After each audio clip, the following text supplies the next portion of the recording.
हाय सांग माने नमस्कार। चलतु आज आम बनैबा पश्चिम ओडिशार प्रसिद्ध रेसिपी गुलुगुला।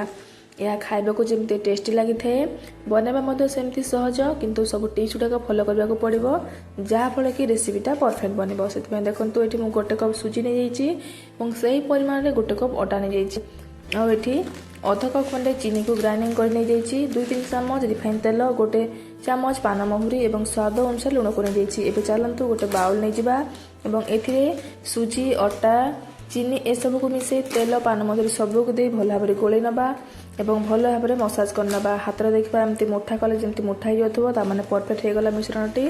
तापर एथिरे आमे अल्प अल्प टिके पानी दे या गोटे सॉफ्ट डो बनैबा। डो को बेसी टाण करेनि कि बेसी पतला मध्य करेनि। अटा डो जमी बनाती से टिके पतला करेंगे।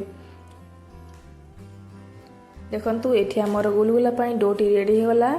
आम चलतु एबे गैस ऑन करी कड़े को बसई ना तेल को हल्का गरम करना। मन रखु तेल को बेसी गरम करेनि, कारण अधिका तेल गरम हो गले गुलगुलाटे बाहर क्रिस्पी हो भीतर सीझबनी। से कम गरम थोड़ा तेल सुखिले गुलगुला को छाणु, ऊपर खास्ता और परफेक्ट छाणी हो। एबे आम छोट छोट साइज गोल नहीं कि गोल गोल करनबा।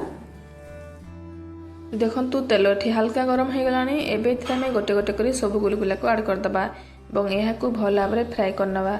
और मन रखु गुलगुला को तेल ऐड करने सांगे सांगे चामच कि खड़िका लगेबेनी, कारण गुलगुला को फाटी जबार संभावना थाए।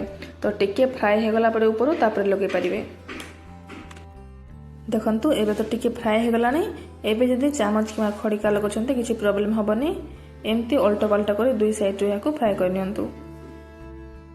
देखंतु गुलगुला टी परफेक्टली फ्राए हो जाइए, ऊपर पटु मध्य क्रिस्पी हो जाइए, खास्ता बनी, कलर मध्य परफेक्ट आसी टिके फाटी जाइए, कारण मोर चीनी क्वांटिटी अधिका होगला तो से फाटी जाइए। आपण मैंने से हिसाब से चीनी यूज करंतु।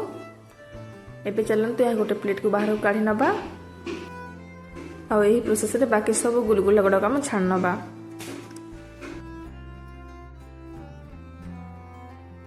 देखंतु एठी मु सब गुलगुला गुड़ाक छाणी नहीं केमती परफेक्टली फ्राए जाइए, ऊपर खास्ता पूरा बनी बढ़िया भाव में, किंतु फाटी जाइए कारण मुझे डोटा पतला करी। आपटे मोटा करूँ जमारू फाटबनी, परफेक्ट बनब।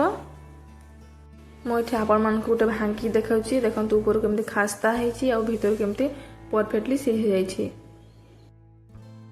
आपण मैंने यही प्रोसेस रे थरे घरे बने गुलगुला निहाती खातु एवं केमती लगला मते कमेंट माध्यम जनातु।